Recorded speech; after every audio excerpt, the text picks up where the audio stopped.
Let's get it. Welcome to the Dear Son Show. We have meaningful conversations about life through the lens of fatherhood. It's for fathers, those with fathers, and the fatherless, so nobody's left out.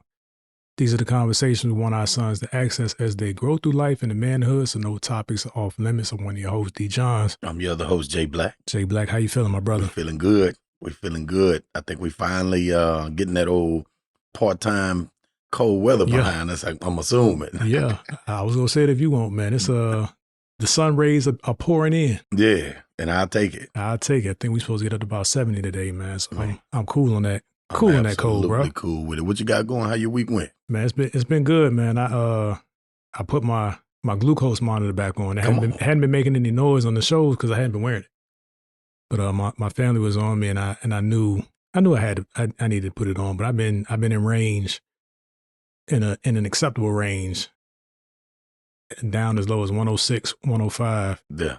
Where probably a few months ago it was 270, 300s on a wake up. Ooh. So we following instructions and we making some adjustments. So I'm feeling pretty good about that. Got some other stuff moving and shaking on the professional side, and 3 episodes a week and running. You hear me? Yes, sir. Running. Yes, sir. That's how it go. And running. That's how it go. We ain't gonna keep the people waiting. As I think we've been getting to it quicker and quicker. I'm talking about downhill with it. Yes, sir. Topic today, and we haven't discussed it, but desperation leads to downfall. Desperation leads to downfall. Initial thoughts. Don't be so thirsty. Ooh. That thirst. Ooh. That's the first thing that literally popped in my head. Okay. Is thirst. Because a lot of times people these days want to say thirst has something to do only with a relationship or chasing the opposite sex. You could be thirsty for money. You could be thirsty for success. Yeah. You can be thirsty for attention and notoriety. Yeah. So desperation, being desperate, sometimes you'll accept something that you typically would turn your nose up at. Yeah. So what about you? What's your initial reaction? Pretty much on par with that. I wasn't thinking necessarily in a relationship, but that's applicable. And I got some stories for that. So I was thinking in terms of what I had stories for, but definitely, I guess the through line for me is not being prepared for a thing or an event or a place in life and panicking. Yeah. Like you said, you don't have to, but things that become more attractive that are ugly would normalize. Yes. So that's where we're at, man. But let's see where this goes, man. Because I can think of, we normally start light. Yeah. And I can think of some early days, not early high school, but in high school, where I had some desperate moments. One I mentioned before, changing my grades. Right. That was a very desperate moment. If you haven't caught the episode, go. I'll try to link it. I can figure out which one it was, but I know I'm not the only one. No, trust me. But I knew my grades were heading in a direction that weren't going to be acceptable. Yeah. And probably had time to correct it, but just gave up and put more focus on the plan of how I'm going to get around it or how I'm going to get over my parents, and ended up trying to create. Well, you know what? I got a few instances because even I want to say 7th grade, I had a F to a B. And this was actually, I think in this school, the teachers actually wrote the letter grade. It was handwritten. Oh, yeah, I got you. And I slid that one on through. It didn't pass. It didn't pass, but I doubled back 9th or 10th grade with algebra. Yeah.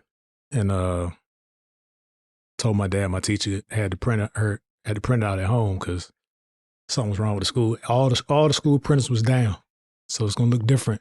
Period. It's gonna look different this time. Just mine. It's gonna look different this time, just for this class. And he ended up making me call the teacher. He called the teacher and it made me apologize in class. He didn't actually come to the class, but he made me apologize to that teacher in class. So that that's my light work. That's my just getting started, getting loosened up. What you got? Oh no, a lot of mine be over the cliff anyway. Down the mountain we go. Everything I've been talking about lately, because it's prevalent in the household right now, is getting my oldest son ready for college. Like, Like we on a full-fledged, let's go. So I don't want to say he's desperate by his standards, but in mine, I would call it desperation. He has one school, like we've been doing college visits. We've been to maybe four schools, 3 schools, and he's dead set on one. But in my opinion, I didn't hear a reason that justified it, right? So in my opinion, here comes the desperation. I'm going to do whatever I got to do, say whatever I got to say, write whatever I have to write to get into this school, because the aesthetics were so appealing. That does the desperation to get in this school lead to the downfall? Because there's another school we went to that, in my opinion, catered to his strong suits, more of the type of student that we as parents recognize him to be. In my opinion, the school that's not on his radar anymore, it's more built for that. However, get over here where you're going. I'm hoping that this isn't in real time a situation that's going to turn into desperation leading to a downfall, because ultimately we're going to do everything we can to assist him in succeeding, but you got to do the work. You got to put your best foot forward. So I'm mindful of, because I've seen it, I've done it. I've wanted a car. I've been so desperate for this particular car, man. I wanted a Honda Accord so bad. Bad, man. I wanted I wanted the 92, but I started with an 88. I started with 87. Yeah. So I wanted this car so bad. I was so desperate to get this car that I took what I could get. That's going to be a recurring theme in this episode. I took what I can get. Yeah. So I hustle up, get my little bread together, and slide over to this dealership over the bridge. Shreveport, Louisiana, anybody that knows, if you go over the bridge, you're in Bossier City. 2 different places. People don't combine the 2. So there's a bridge, a steep bridge. I go over there and I buy this vehicle cash. It has 1 mirror. There's a driver's side mirror on this car. There's no passenger side mirror. However, that year of that car, there was an upgrade apparently to add the passenger mirror. It had a cover on the passenger side. It wasn't broken. So you could buy it without. You could buy the car for a cheaper price. Let me tell you how cheap these people went when they manufactured this vehicle. It was a manual transmission, no passenger side mirror, and manual roll down windows. But I had me a Honda Accord. Like my papa had an 87, he had an 88, yeah. And we ride down interstate exits together. Yeah, where's one lane? Same. We made them 2. Yeah, it's Travis. We had the same blue 88 Honda Accord. He had a blue and I had a gold one. Mine was a gold nugget. Flip up lights. So desperate for the car that I took some things that I could have got a better car for the same money. Yeah. But I'm so desperate. I'm gonna find a mirror and I'm gonna put a mirror in that car. And come on, man. I'm so desperate for this thing that I settled for what was available at the time. Light work, yeah. light work, match light work. Let's go to prom. Let's on our way out of high school. You say prom? Let's go to prom. Come on. On my way out of high school. So here's a story that many people probably, I don't say they've been waiting for, but probably wondered, because my prom went a little weird.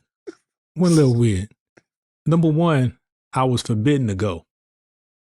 Parents? Yeah, because I grew up 7-Day Adventist from Friday night to Saturday, from sunset Friday to sunset Saturday. That's all church. That's all God. There's no secular activities, at least in my house. Yes. I found out later that other people's, they was getting to it. Yeah. Right? So it was the same thing with basketball and anything else that happened in that window. I wasn't able to do it. Right. There's no way they were going to rearrange the prom for me. It just wasn't going to happen. Right. So I had too much pride and was too attracted to this girl and she wasn't a senior, which is the funny thing. So it wasn't like I was messing up her prom, but I was just going to go. Me, Mike Nash, my guy. This is a savage. My guy. Mike's starting to sound like a savage. That's my guy. So we was all planning and the pressure was on. So I asked her to go and she said, yeah. Now what? We go. I'm all in. You going? I'm all in. So because I was so distraught that I couldn't go to the prom and I didn't even want to be around in the area because it was going to bring me down, I asked my parents if I can go to North Carolina to stay with my boy for the weekend. If I could drive to North Carolina to stay with my boy for the weekend. At this time, I was driving a 92 Accord. My mom had a 92 baby blue Accord. Yeah. DX. Good no living. power, no Good nothing. living. No nothing. Yeah. My dad put white walls on it to make me mad. I went and flipped them. He got mad about that. Like, who put white walls on? The white walls out. White walls out. But anyhow, so we had this story and coordinated it. And I was going to North Carolina. It was like, and I mentioned before, my dad was cool with adventures. He used to get in the car and go when he was young. So he was cool with me and exploring. Right. And it was they knew who it was. It was one of our partners that I grew up with in church. Called his mom. He called my mom, all that kind of stuff, right? So he was in on it. And he was married, young military family. So everything seemed like a go. So during the day, because I'm not actually going, I'm running around trying to get my tuxedo and everything together. Who do I see as I'm going to get my tuxedo? Not your pants. My sister. Now remember, we had different walks. My sister was straight and narrow, tightrope. Yeah. And she's in college at this point. Like she's finished college.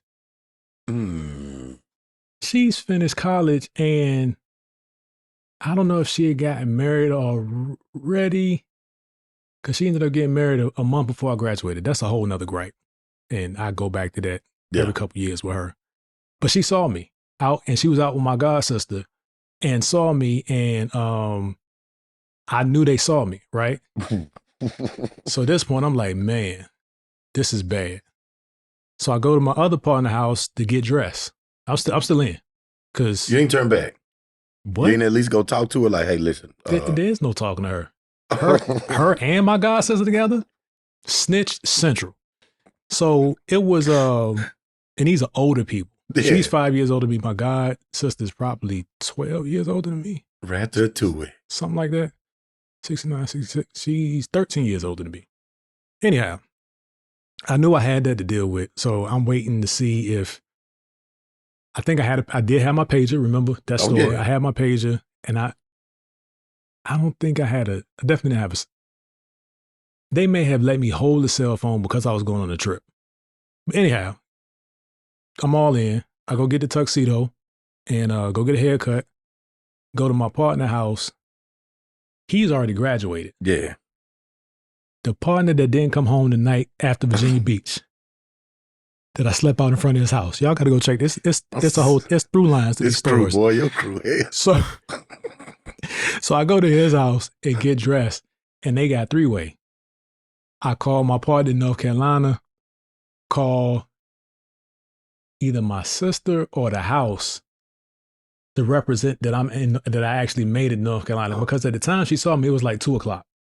So I could have still been en route, leaving late.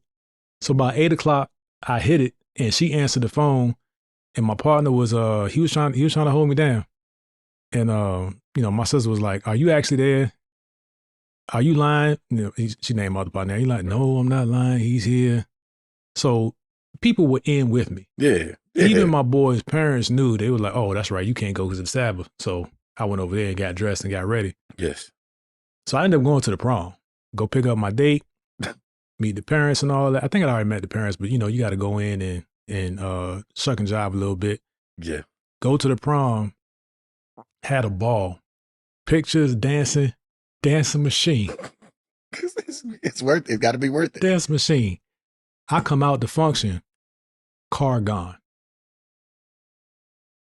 My parents came and got the car from the prom because I guess my sister ultimately told her that I was there because she was probably worried about me. Ooh. So I come out the prom with the date that I drove, and we ain't got no ride. So, the prom. Well, I don't know how it worked in your area, but like the prom is supposed to be like a weekend thing, like a overnight thing. It's a play to go somewhere. Most people got hotel rooms. I knew that was gonna fly, but there was an amusement park in Virginia called Kings Dominion. So most people go there the morning after the prom. So that was the plan. Yeah. So I ain't got no ride at this point. I know it's gone. Ain't no point in calling the cops. And I know knew what happened. Yeah. The string of events, I already knew what happened. So now Mike got to take me and my date to her house to get her car. So now I'm going back in. Still going down. I'm not quitting now. All the way out. Down the mountain slope. Turn around for what? Go get her car so we can go to the after prom. Go to the after prom. I'm really not enjoying myself at this point because I'm like, man, I'm going to die. Slow death when I get home. It's going to be really bad. After prom ends, everybody's like, yo, King's meeting in the morning. I'm like, nah, B, I'm just head to the crib. Like, yo, you already in trouble. Like, it's already bad. This what they telling you? Yeah. Some of them had them kind of parents where it could just be a screaming match. Yeah. After you then screwed up. Yeah. That won't the case. My parents don't care nothing about how anybody else's parents raised them. No. So I go home probably 2 o'clock, and it wasn't a whole lot of words exchanged today. They were really disappointed. I knew I was in trouble. I didn't know what the punishment was going to be. Yeah. But they was disappointed. And then I had to get up 2 hours later and go to church because it's still in the Saturday. It's still Saturday. We're rolling. We still in the mix of it. So that happened. Then the next week at school, I'm not driving to school no more. My mom is dropping me off. He's really making a statement, dropping me off at school. I think I got. I didn't know it was gonna go this hard for you. I didn't know it was gonna go this hard for you. So I think I got. I probably got the car back 3 weeks later or so, and I think they might have actually been impressed at how far I went. Because listen, like that really meant something to that boy that he did all of that. Yeah. As I'm about to graduate. Yeah. Yeah. Going out with a bang. Something could have been bad, but anyhow. Listen. We got through. So that's the story. Crab was 97 prom, D. Johns, that's what happened. The level of pity. Because only God knows where you're going to go with this car if we let you drive to school. Oh, man. No, my grades were straight. That's what I'm saying. By then, that was the only trouble 11th and 12th grade, like real trouble. It was the, put the keys on the dresser coming in late kind of thing. But you're not finna do this. That was diabolical. Teaching moment, people. I'm glad he said that. Teaching moment is you could be great 99 years in a row. You could be top of the mountain amazing. All you have to do, all it takes is you give me an inclination of what you're capable of. Oh, you're gonna plan a ghost trip out of town for the weekend. Rebel. Yeah. Rebel. I really don't know if I have anything that can compete with that. So he really, I don't know if y'all noticed, he really got me with that story. I kid you not. Desperation leads to downfall.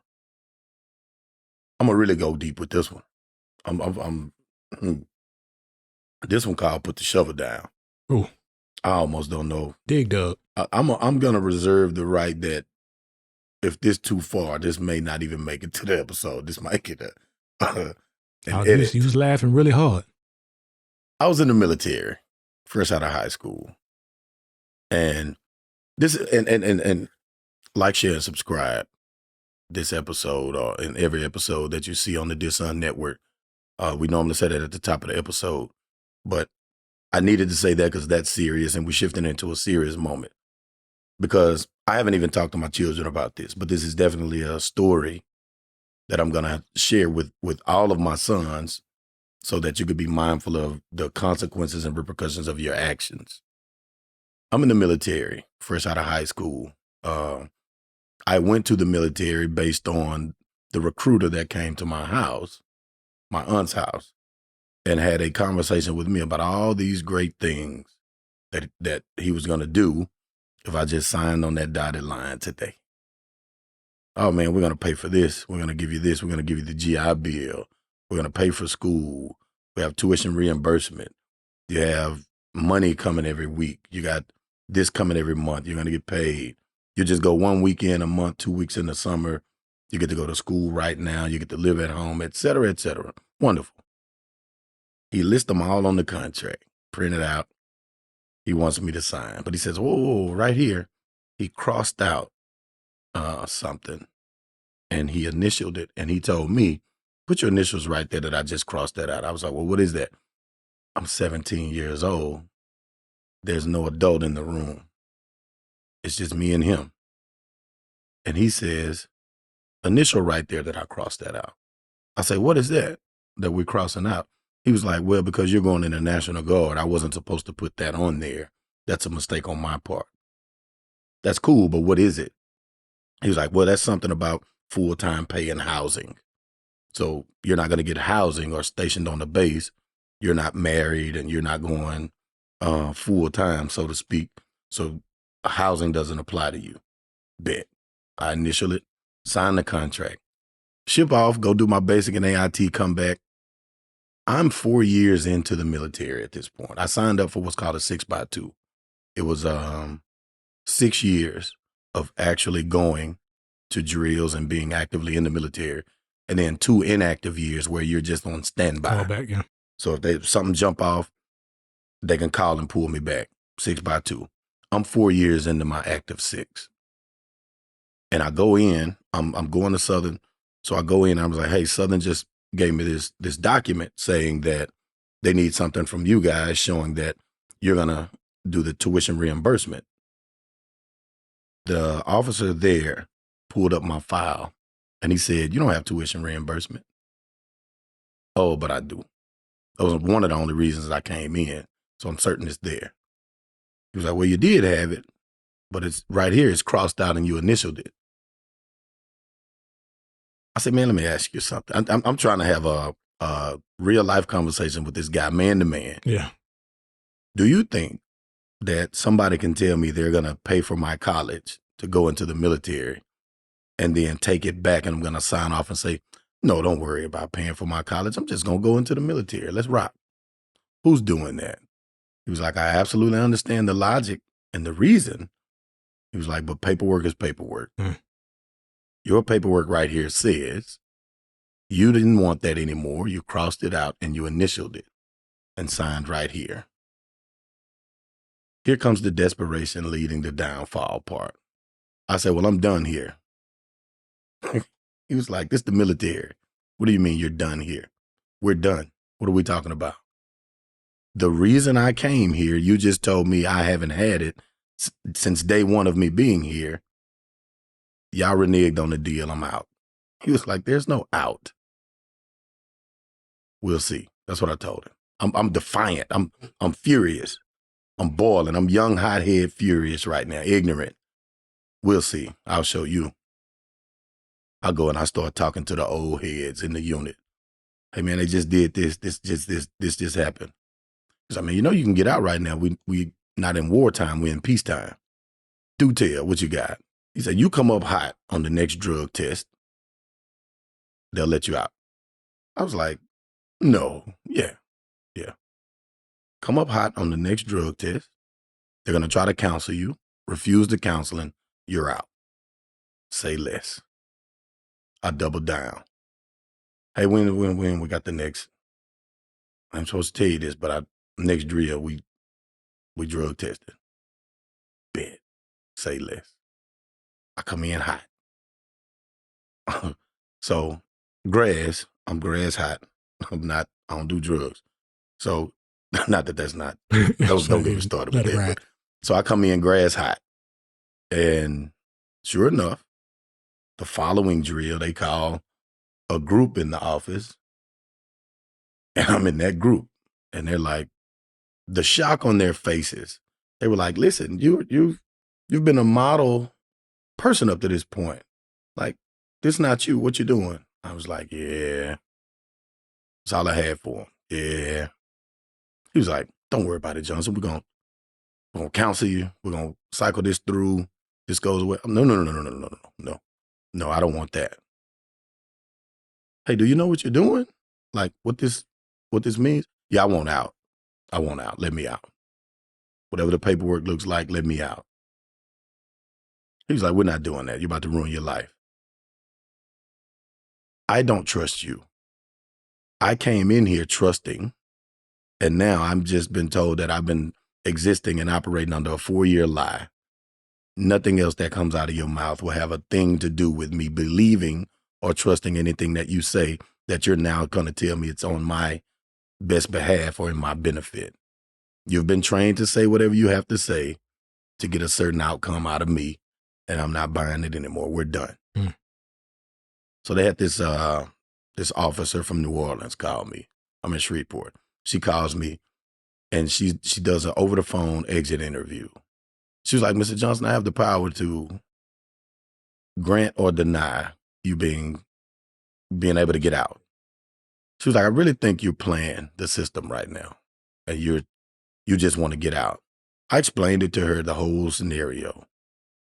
And she said, if you do a report and submit it to me, the effects of marijuana on the brain, I'll grant you your exit.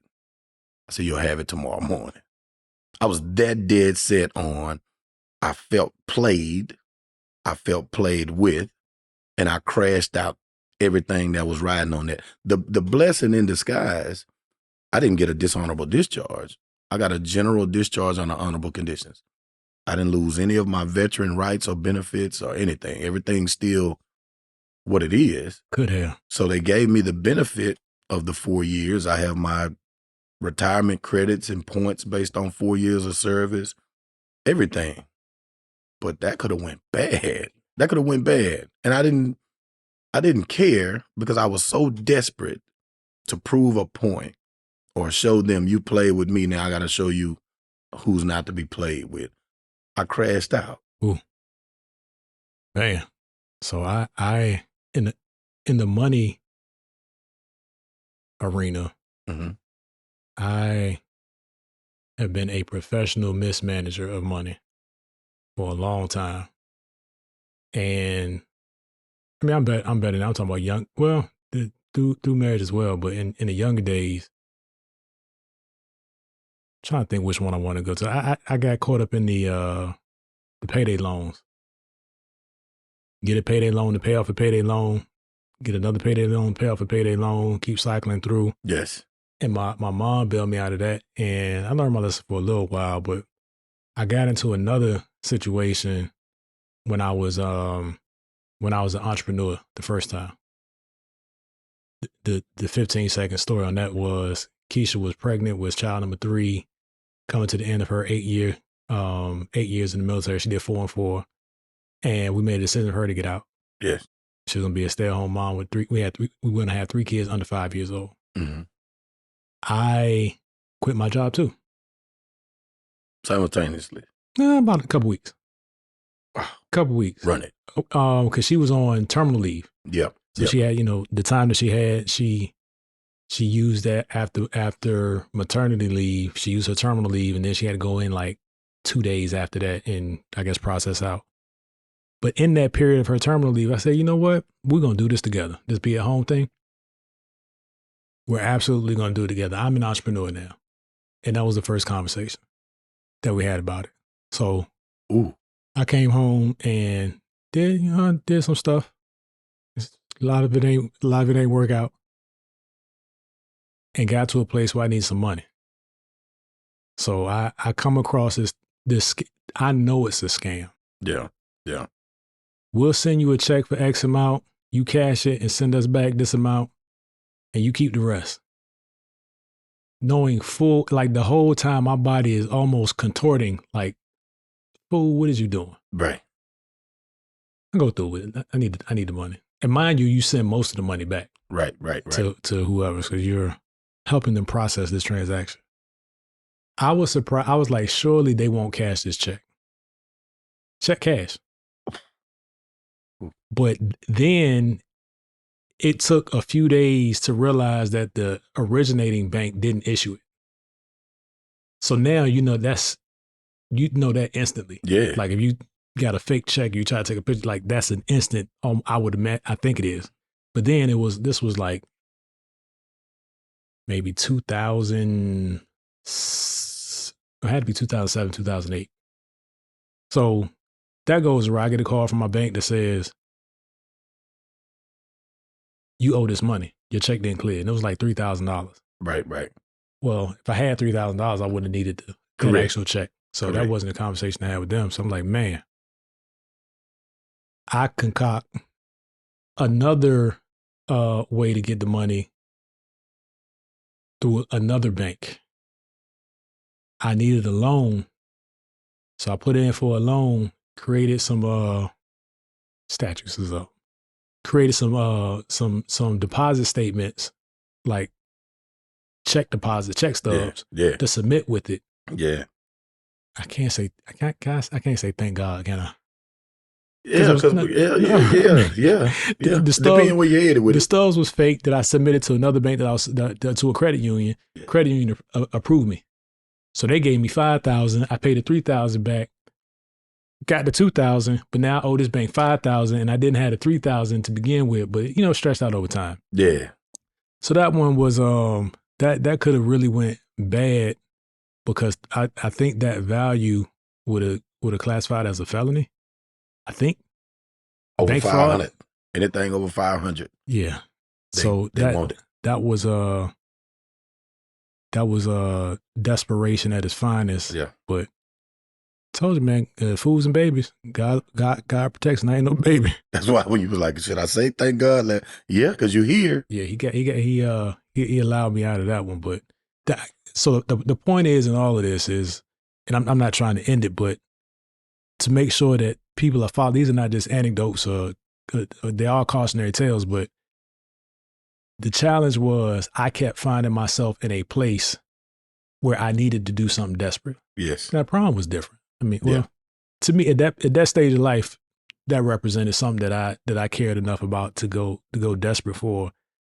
But what I would want our sons to understand is, like, preparation matters.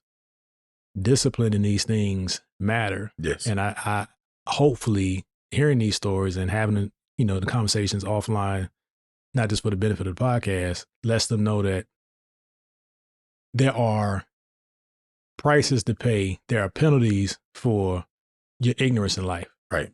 Ignorance really isn't bliss. No. So claiming to not know a thing or not know the repercussions of a thing that you do doesn't excuse you. Right. I agree. I'd like to take this moment to point out in especially the last two scenarios, yours and mine, the importance of communication. Because I want my sons, my children, your children, and the audience that's listening to understand, please, even as a parent, please start the habit, create the habit if it's not already in place, create the safe space, become more welcoming. Yeah. So that your children can come have these conversations. Because with my military thing, it was a snowball effect. If I would have consulted one of my parents, they were available. Right. They didn't. Right. I didn't live with them. They lived in other states. So if I would have called, hey, I'm not certain about this. This just happened. This was on the paper. You got me crossing it out, signing it. Could you talk to him? Could you look at this? Could you verify this? Make sure this. I'm a child though, but not that that's an excuse. I'm so eager to be able to say, look at me. I just did something to get myself into college. I was patting myself on the back because I was so proud that I felt like I came up with a solution on my own per se. So if I would have communicated about that, I wouldn't have been in the second situation. So the second situation is due to a lack of communication in the first. So again, I don't communicate properly. I don't say, hey, it's old head that drill just told me if I do this, I'm out. Every single adult that I know would have absolutely talked me out of that. Yeah. And would have been able to, because I respect them enough to respect their opinion. So I didn't have the conversation. Again, I'm grown. I'm an adult. I can make this decision on my own. This is what I want. This is what I want to do. I'm out. Every single adult that I know, related or not, would have talked me out of that reasonably. Mm-hmm. And I would have made a better decision and a better choice. Lack of communication. With your scenario, just like you said, it started in one instance, communication. My wife finna go on and come out of the military. I told her in the moment that I'm coming out of this employment. I'm done. I quit. Together. Like maybe perhaps that open communication. Well, hold on. There's nothing wrong with that, but let's come up with a plan perhaps. And this is the plan. We need that. So don't leave that yet. Stack that with this, move this, do this on the side, get your entrepreneurship on the side. But because I tell you in the moment, this what I got, this what I'm doing, run it. And all of that is reasonable to me. But once I made up my mind, that's too much like talking me out of my dream. Which is why in the beginning, again, see the episode?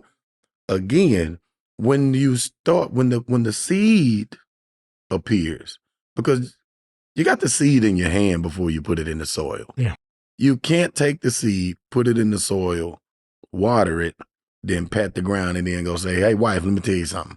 I got this seed in the soil over here. Well, hold on, that's not good seed and that's not good fertile soil. Too late. It's in there. It's in there. I can't return the seed because once it's been planted, it's non-returnable. And that soil already has nourished that seed. You can't dig it up, germinate it, replant it. You can't do it. So because of these things, be mindful of when you have the conversation. You can't just have the conversation to check the box, because I've done that. Yeah. I told you. You structure the conversation a certain way. Right. A certain way. And mine was always tied to pride. Yes. And like I wanted to show people that I can figure things out on my own, even when I knew the answer required some outside help. Yeah. I was so prideful that I had to do it on my own. And this, like I said, it's carried throughout my life, later in life, even when I think it's a good thing, right? Mm-hmm. Like chasing promotions at work. Right. Right. You start to say yes to things that I started to say yes to things that I knew would have an impact on my family, like traveling so much. And I mentioned it before, rather than have the conversations about the tough things in the house, I'll take a work trip. And in my mind, I would kind of justify it, but it was a desperation to avoid the necessary. Right. Like these were things that I absolutely needed to address in my home. And like I said, I would take on more responsibility at work. And it wasn't necessarily me going to say, hey, what else y'all got for me to do? But if there was a problem and somebody needed to be in Afghanistan, hey, I need to go 3 days from now. Right. Out.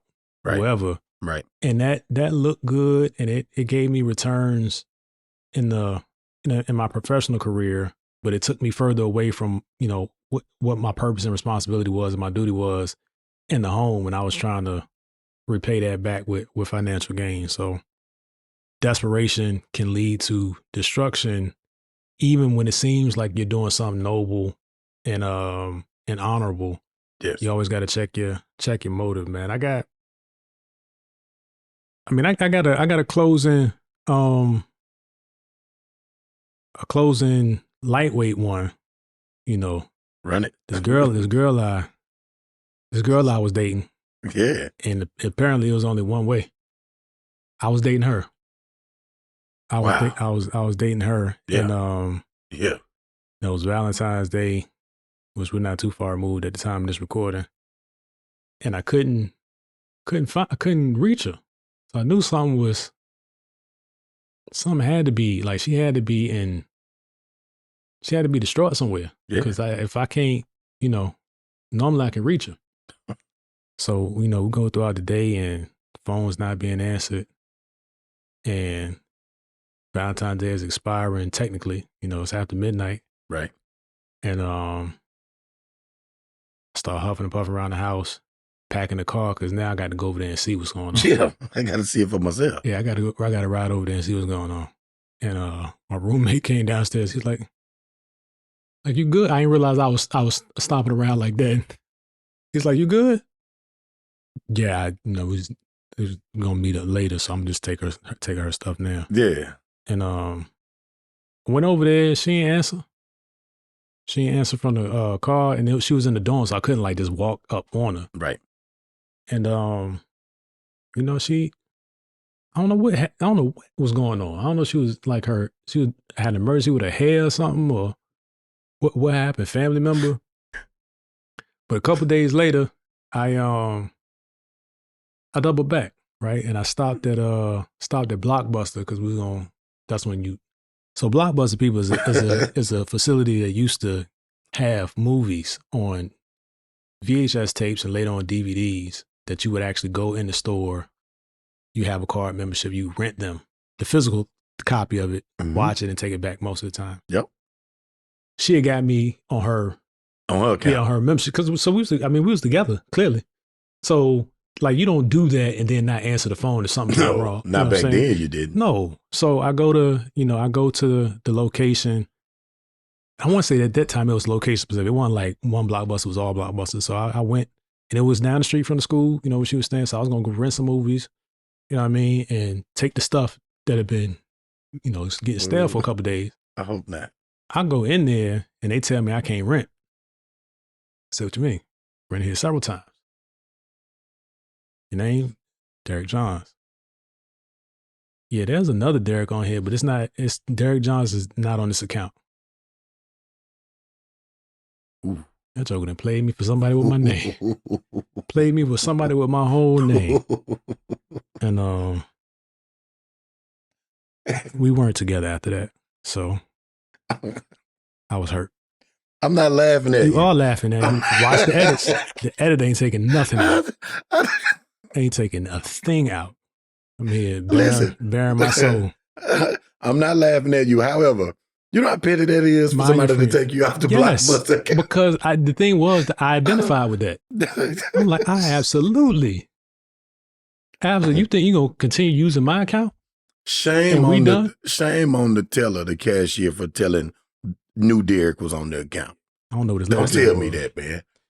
Don't tell me that. Just tell me it's not me. So you're not on it. You was just in it for my name. That's what you like. You like the name. It don't really matter after that. She got a type. She got a type. But yeah, all in jest, and I hope you guys enjoyed it at my expense. Clearly, this is why it happened to me in life for this very moment right here. You just help somebody. Yeah, the Prom Man album. That'll go into the son, don't be a simp conversation whenever we had that. Yeah, because now, these days they going to take them off the Netflix account. Mm-hmm. Yeah. So she no longer sharing her Netflix password with you. You just got swapped out. Devastating. That's all you got. Imagine that. Because I told you we moved out, all we had was recorded episodes of Martin on VHS. And this was just beyond that window. I was doing better, but But my VCR still in heavy rotation. VHS mattered. DVDs mattered. So dirty animal. But yeah, man, this was I like the way the conversation went, man. We hopefully people got something through the lines of laughter. Sure, certainly. But yeah, just make sure preparation matters. The lack of it will put you in a position that's less favorable to you, and don't position yourself to be taken advantage of. I guess that's the takeaway. Right. Especially how the job market is getting the government employees are getting terminated. And that used to say an act of Congress, but I guess it's something similar. Right. And this is not normal by any stretch or I don't know if it's warranted or not.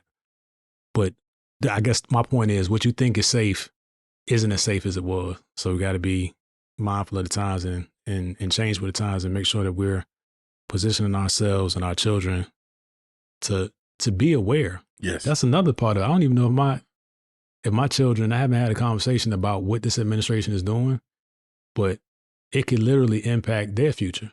Like what's available for them as careers and things like that, or what makes sense. So agreed. All of the above, man. In closing, what you got? In closing, be patient. It's hard, especially if it's just such a good deal, such a great opportunity, or you're in such dire need for a thing. If you can wait 24 hours, do it. If it's Friday, if you can wait till Monday, do it. All of that, it's not going to be here tomorrow. I got 12 people looking at this right now, but I'm going to sell it to you. What make me so different than the other 11? You know what I mean? So rush tactic, pressure tactics, don't fall for it. Typically, that's when you get burned. Don't convince yourself it's other than what you're looking at. This is a good product. It's something that's not, yeah. Thank you. That's it. So Be mindful, be intentional. Let your pride go. Yeah. I'm learning to let mine go. Love Keisha J. Her first in the children's series, Chocolate Princess, is available. If you're watching, you see an overlay now. If you're listening, there's a link below. My book, Dear Son, 20 Life Prompts to Facilitate Effective Parenting. It's an ebook. It's available as well. The link is below. Always think about buying Blac. We're the Blacks. So absolutely. That part there. Stand on it. Stand on it. Otherwise, we appreciate you guys. God bless you. Peace.